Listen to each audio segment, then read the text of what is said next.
Hi friends, welcome back. भैया breaking from Sambhal. FIR lodged for fraud in name of वक्फ.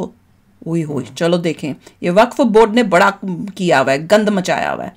तो video शुरू करते हैं। वीडियो शुरू करने से पहले अगर आप चैनल पर नए हो और आपने अभी तक सब्सक्राइब नहीं किया तो जल्दी से पहले सब्सक्राइब के बटन और बेल आइकन को क्लिक कर लो ताकि आपको हमारे सारे न्यू वीडियोस के नोटिफिकेशन मिल जाएं जैसे हम अपलोड करें। अगर आपको वीडियो पसंद आता है प्लीज लाइक एंड शेयर। चलिए शुरू करते हैं। और दूसरे दो चैनल्स उनको भी सब्सक्राइब कर लेना, लिंक से डिस्क्रिप्शन बॉक्स में, वहाँ पे भी आपके रिक्वेस्टेड वीडियोज आ रहे हैं। जिस कोतवाली में आप बैठे हैं ये भी जो 1905 या 1906 में बनी है, ये भी एक वक्त प्रॉपर्टी है। पुलिस थाना है, पुलिस चौकियां हैं, डाकघर है और जो विवादित धर्मस्थल है, श्री कल्की मंदिर है, वो भी उन चौहद्दियों के बीच में ही आता है। साथियों, संभल जामा मस्जिद का सर्वे और सर्वे के दौरान हुई हिंसा के बाद रोज एक से एक बड़े खुलासे हो रहे हैं। कल भी मैंने आप लोगों के सामने इसी मुद्दे पर वीडियो बनाया था। कहीं तीर्थ मिल रहे हैं, कहीं कुएं मिल रहे हैं, कहीं खंडित और दबे हुए इंक्रोच्ड मंदिर मिल रहे हैं, कहीं पूरी बावड़ी मिल रही है।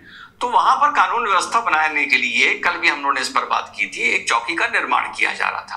और चौकी का निर्माण जो खटाई में पड़ा है, और चौकी के निर्माण को लेकर कल जो मैंने बताया था कि चार मीनारा का आकर वहां से सब्बल आकर चौकी की दुहाई दे रहा है कि ये जमीन वक्फुल औलाद है, इसका मुरादाबाद में फलाना फलाना नंबर है। देखिए कल की बोली बात। और जब मैं आप मेरा ये कल का वीडियो देख रहे होंगे तभी वहां का प्रशासन एक प्रेस कॉन्फ्रेंस कर रहा था। प्रेस कॉन्फ्रेंस में पता है पूरा संभल वक्फ का है। तो इसी मुद्दे पर बात करेंगे। और कल जो मैंने वीडियो में बोला था वक्फुल औलाद को लेके, सुनिएगा वक्फुल औलाद को लेके डीएम महोदय ने क्या बोला। मैं कह रही हूँ वक्फ को हटाओ, पूरा खत्म करो, पता नहीं क्या कर रहे हैं। हेलो नमस्कार, सत श्री अकाल, अस्सलाम वालेकुम, कैसे हैं जनाब। तो साहब सीधे फिर उसी पुलिस चौकी की 4000 स्क्वायर फीट जमीन पर आते हमने तो देखा था बन रही थी, जिसको चार मीनारा का लेकर चार मीनारा से आया इंसान भी मातम कर रहा था और संभल के और उत्तर भारत के मुसलमानों को भड़काने का काम कर रहा था। तो उसकी जब जांच शुरू हुई है तो बड़ा चौंकाने वाला मामला सामने आया है। आज मैं एसएसपी साहब को और डीएम साहब को आप लोगों को पूर्णतः सुनवाऊंगा। एक तरह से आज का वीडियो रिएक्शन वीडियो है, लेकिन एंड में एक सवाल जरूर पूछूंगा और देखता हूं उसका जवाब आप लोगों के पास होता है या नहीं होता है। जब दस्तावेजों की जांच हुई है तो प्रथम दृष्टिया ये चीज सामने आई है कि 1929 में एक 50 रुपए के स्टैम्प पेपर पर जितना संबल का क्षेत्रफल था लगभग उससे ज्यादा क्षेत्रफल को वक्फ के नाम कर दिया गया था। लेकिन ये 50 रुपए का स्टैम्प पेपर भी रजिस्टर्ड नहीं है। उसको 50 रुपए पे संबल से ज्यादा भूमि जो क्षेत्रफल था वो वक्फ के नाम कर दिया गया था। ये चीज सामने आई है जांच में। जो शासन के पास दस्तावेज आए हैं उससे सबसे पता चल रहा है कि अगस्त 23 या 24 को 1929 में एक शख्स हुआ करते थे अब्दुल समद। उन्होंने लगभग पूरे संबल को 50 रुपए के स्टैम्प पेपर पे वक्फ कर दिया था।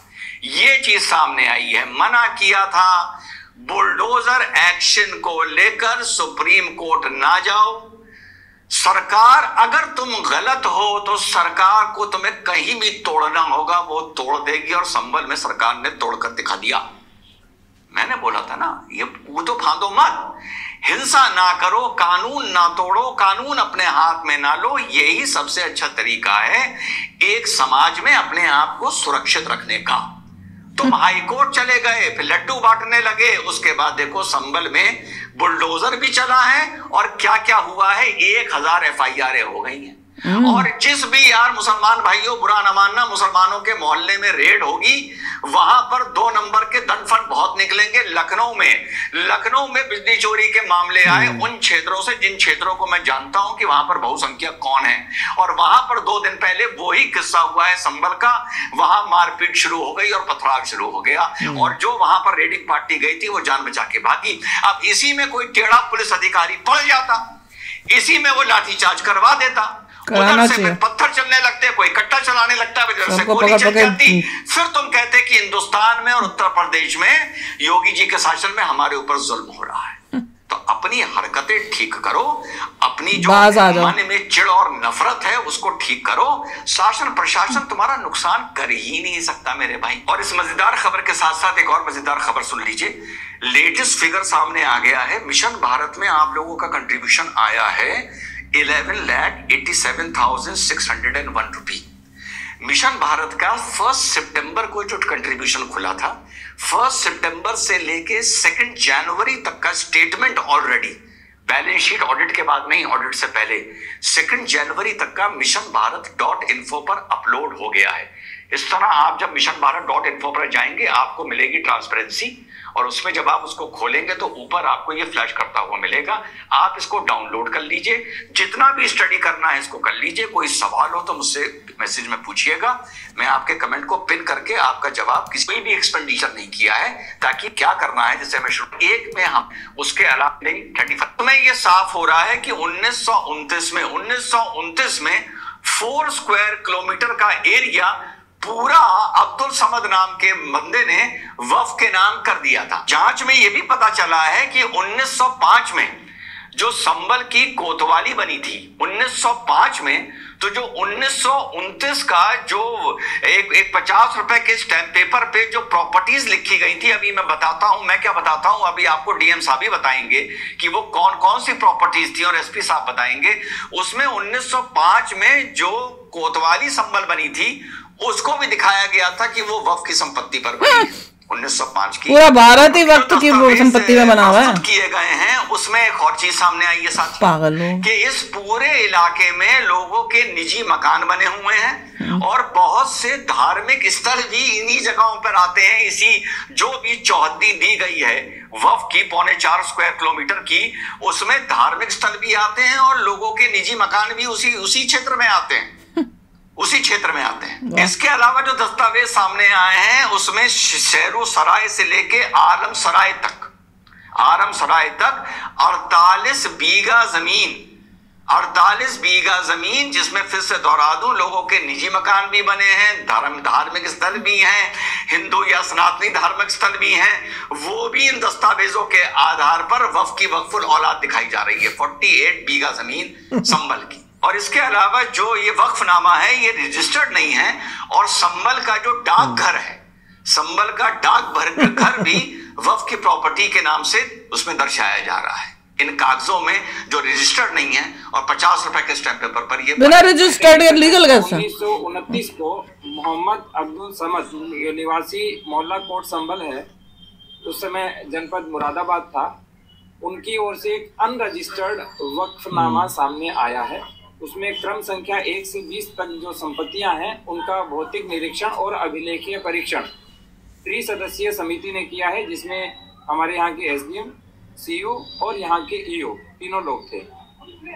इसमें जो सबसे प्रमुख बात है वो है कि अभी तक किसी भी व्यक्ति ने कोई भी आवेदन हमको यह नहीं दिया है कि यह हमारी संपत्ति है। एग्जैक्टली मैंने आप लोगों को कल क्या बोला था वक्फुल औलाद के बारे में, सुनिए। अगर ये वक्फुल औलाद जमीन है, जैसा कि ये आके हैदराबाद से चार मीनारा का यहाँ बता रहा है, साहब बता रहा, तो उस वक्फुल औलाद का जो मालिक है वो कहाँ है, जो तू उसका प्रवक्ता, जो आएगा वो मरेगा। बिल्कुल ठीक, एग्जैक्ट। मैंने एज अ लॉयर आप लोगों को यही बताया, बेटा तू आ सामने में कोई ना कोई जिसने भी वक्फुल औलाद अपनी फैमिली के लिए किया हो कि मेरी प्रॉपर्टी बेची ना जाए, इसके खंड खंड ना हो, इसके टुकड़े ना हो, और ये मेरी प्रॉपर्टी आने वाले वक्त में मेरी फैमिली के ही काम आए, कहीं बिके विके ना, वो उस आदमी का कोई ना कोई वंशज, भले फर्स्ट एयर हो, भले पार्टनर सेकंड एयर हो, भले थर्ड एयर हो, यानी कोई ना कोई उसकी फैमिली का आदमी सामने आके कहेगा कि ये मेरी प्रॉपर्टी थी। और यही मैंने पूछा था कि जिस आदमी की ये प्रॉपर्टी है परिवार की, उसका कोई नुमाइंदा नहीं है और वो चार मीनारा का आके संबल में खड़े होकर मुसलमानों को भड़का रहा है और उस वक्फ की प्रॉपर्टी का प्रवक्ता बन रहा है। एग्जैक्ट भाई, तो देखिए मैंने ये बात बोली थी। अर्थात कोई प्रभावित और विधिक पक्षकार हमारे सामने अभी नहीं आए हैं। मान लीजिए कि किसी ने वक्फ किया भी होगा, मान लेते हैं, हालांकि वो अनरजिस्टर्ड है, कोई प्रमाणित नहीं है, तो भी जो वक्फ अधिनियम है 1995 उसकी धारा 56 कहती है कि कोई भी वक्फ संपत्ति का विक्रय नहीं हो सकता। तो अभी यह भी संज्ञान में आया है कि इस के आधार पे कोई हमारे यहाँ कोई रजिस्ट्री नहीं हुई, लेकिन मौखिक रूप से और एग्रीमेंट के आधार पे खूब सारी संपत्तियों का क्रय विक्रय भी हो रहा। वाह, पूरा वक्फ के नाम पर बाप रे क्या पूरा वो गैंग चल रहा है, और अंदर से जो चल रहा है दैट इज अलार्मिंग।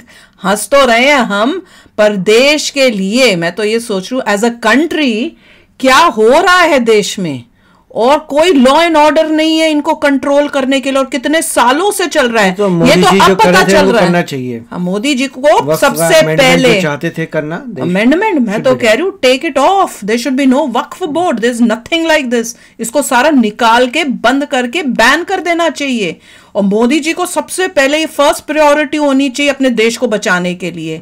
इतना मिसयूज, इतना घोर, ये तो घोर कलयुग है यार, घोर कलयुग, और बिना स्टैंप के, और उसके बाद आप बेच भी रहे हैं। पुलिस स्टेशन 1905 में बना है, और ये जो चीज कर रहे हैं 1929 में, और 1929 वाला बोल रहे हैं 1905 में जो बना था वो भी हमारा है।